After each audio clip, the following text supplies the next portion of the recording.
Hello! Magandang hapon uli mga kababayan ko. So merong nangyaring interview si Cara David kay Boy Abunda, no? Ah, Naging controversial regarding do sa FAMAS. Kasi nagtayo sila ni Ma'am Ivana Alawi, di ba? Anong category ba yung ano nila? Wait lang ha. Tingnan natin. FAMAS. FAMAS, Ivana, and Cara. Cara David. Nasabi ko ba Karen Davila? Cara David, di ba? Cara David. Anong, ano yun?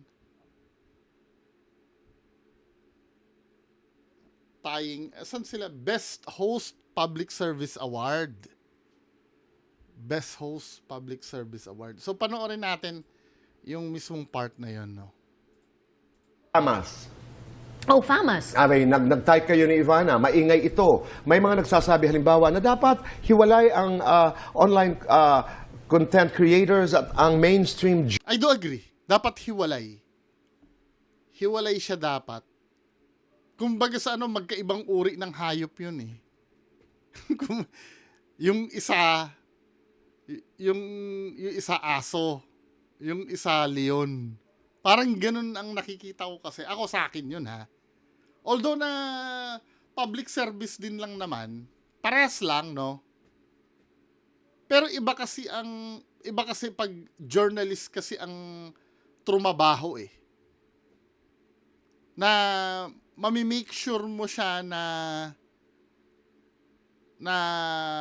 mas mataas yung accuracy ng information. Although na sinabi ko na before, no, na meron talagang mga journalist na corrupt. Pero pag nagkamali kasi yung journalist, parang may babalikan eh. May internal ombudsman sila sa ano nila, sa opisina nila. Unlike yung mga vlogger kasi, gumagalaw ito ng ano eh, ng sarili lang nila. Pwede naman na maging magaling din yung vlogger, no? Pero sa akin hindi mo kasi pwedeng ikumpara yung vlogger eh sa journalist. Kasi itong mga to nag-aral talaga to eh ng ano nila. Pwede naman no, nag-aral din yung vlogger. Ewan ko basta basta sa akin sana magkaiba sila ng category. Journalists at marami pang iba. Ako nirerespeto ko yung iba't ibang platforms, nirerespeto ko at natutuwa ako na maraming iba't ibang tao na gumagamit ng kapangyarihan ng storytelling para makatulong sa iba. Okay. So, I acknowledge na iba-iba tayo ng platform. So, iba yung platform ni Ivana, iba yung platform ko, iba yung platform ng iba't ibang tao. I get it. Sana lang, pag nag-public service talaga tayo, it's really for the public, not for ourselves. Okay. Oh! Sakit nun sa puso ni Ma'am Ivana, no? Well, hindi niya naman direktang si Ma'am Ivana yung binanata niya, pero kinda. Kasi nga, ang naging kontrobersiya ni Ma'am Ivana Alawi, yung sponsorship nga ng sugal. Lalo na yung nag-viral yung kanyang iPhone, di ba? Yung 100 na iPhone na pamimigay na nakitaan ng link ng isang sugal na page. So, dun pa lang, nakikita doon, kung ako ang tatanungin ha, I don't know kung paano i-explain ni Ma'am Ivana Alawi yan. Kung akong tatanungin, ginagawa mo yun sa tulong ng ibang entity, ng sugal. Now, dahil yan ay pakulo ng sugal, imposibleng wala kang pakinabang dyan. Diba?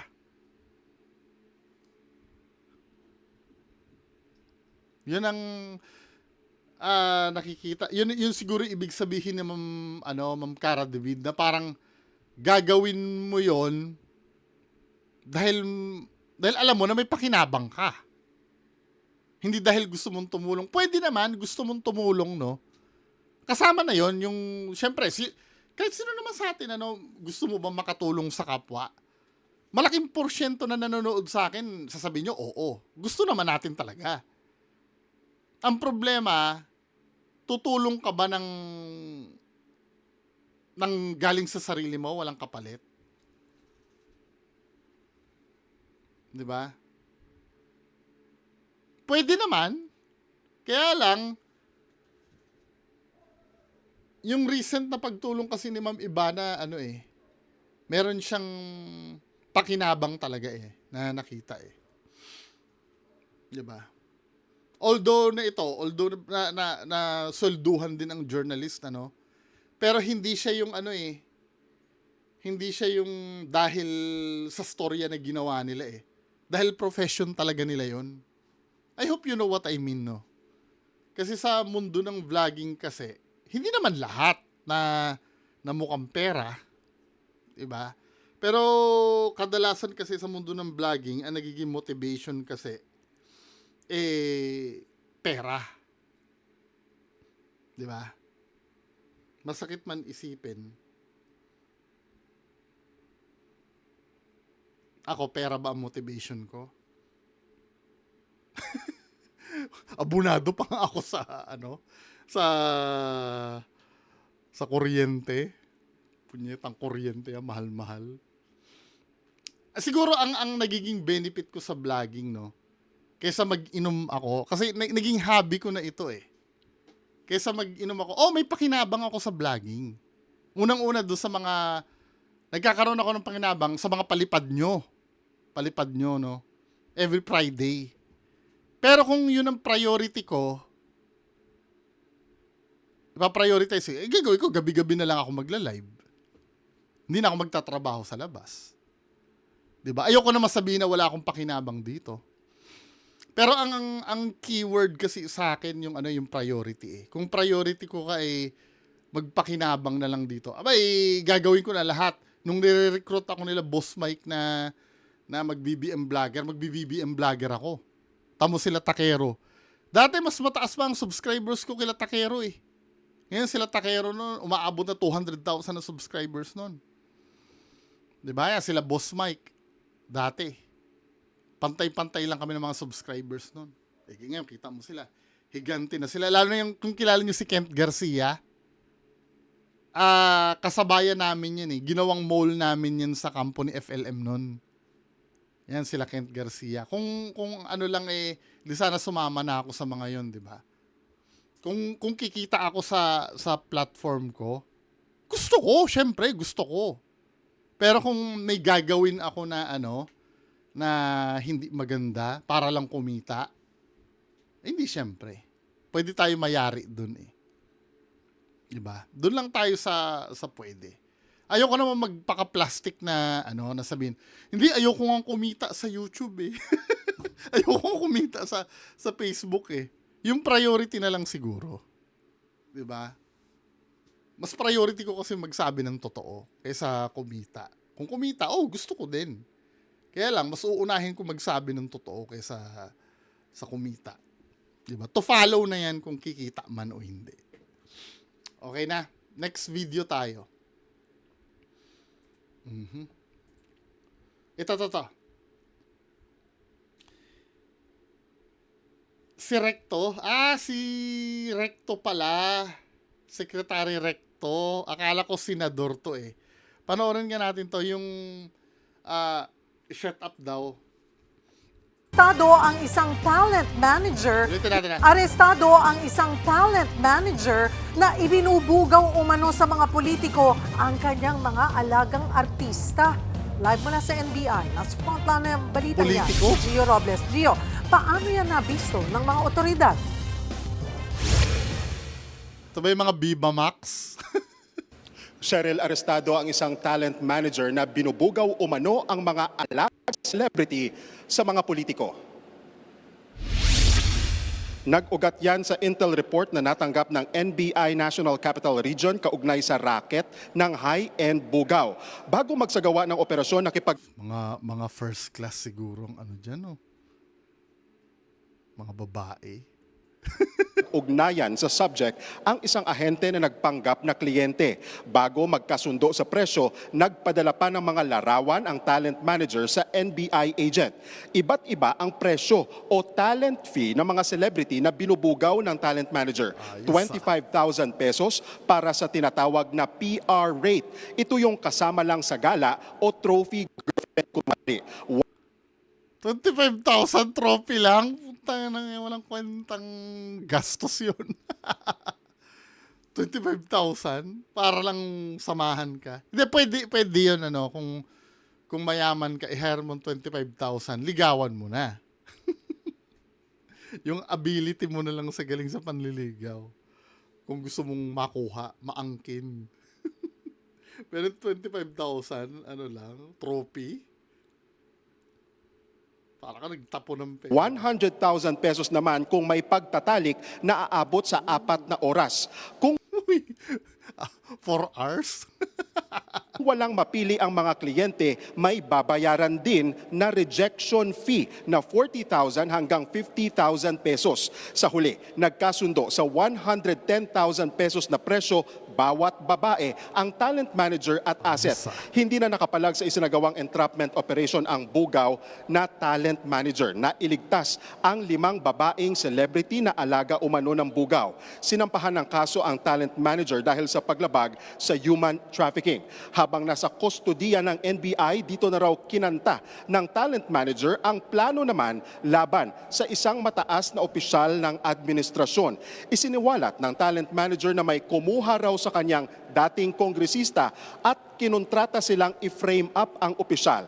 Ang plano, gagawa raw sila ng kwento laban sa opisyal at gagamitin ang mga babae para idiin ang admin opisyal. Financier daw ng plano ang isang kasalukuyang kongresista na hindi na muna namin papangalanan. Sino kaya yon? Kongresista. Sa ngayon, hinihintay pa nating maglabas ng pahayag si NBI Director Melvin Matibag kung ano ang gagawin nila sa kasong ito at kung ipapatawag ang mga opisyal na umano'y nasasangkot sa kasong ito ng talent manager. Balik sa iyo, Cheryl. Maraming salamat, Gio Robles. Ba't sinabi dito Executive Secretary Recto? Wala namang sinasabi kung ano yon.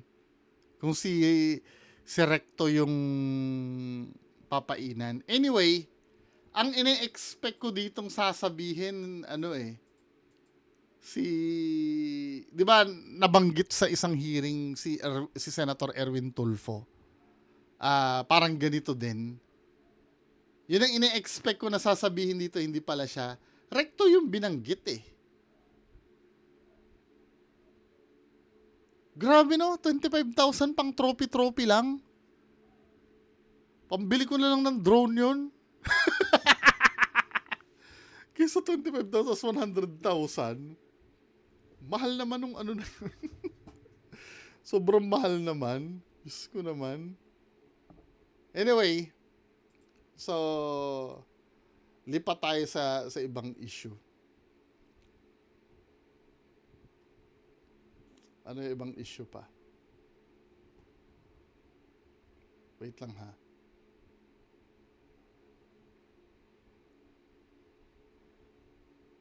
Panggabi ko na tong isa eh. Mamayang gabi. Pero ito na lang, sige. Isa pang gabi, masaya ito eh. Mamayang gabi. So ito, akala ko ito yung guro na na nanita ng hikaw. Ibang case pala ito. Sabing ganun dito. Guro na umanong binugbog ng 19 anyos, pumanaw na sa ospital. So, isang guro na unang naitalang nasa critical na kondisyon matapos umanong bugbugin ng isang 19 anyos na lalaki sa New Washington, sa Aklan, ay pumanaw na matapos ng ilang araw ng pananatili sa ICU. Patuloy na inimbestiga ng otoridad ang insidente habang inahanda ang kaukulang kasong kriminal laban sa suspect na nasa kustodiya ng pulisya. Taos-puso ang aming pakikiramay sa mga kasamahan, mga estudyante at mga mahal sa buhay ni Timoteo Jumayaw. Humayaw ba to o Jumayaw? 19 years old, pasok ka na, boy. 'Di ba? Pwede ka nang maano niyan. Ba't nadadalas na ganyan, ano? Ano kayang pinag-ugatan nito? Wala namang sinabi kung ano yung reason. Malamang may kinalaman sa ano, sa profession niya 'yon. Or it so happen na teacher siya, 19 anyos yun ang bugbog sa kanya. Kasi hindi naman sinabi dito na estudyante eh.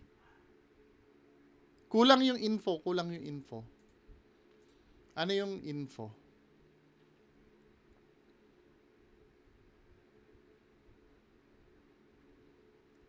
Marami nagtitribute dito sa babao.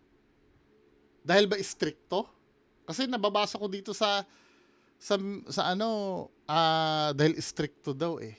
Isang guro una nang bugbog yung ano. Wala naman sinasabi na estudyante siya eh. Anyway, mga kababayan ko, no.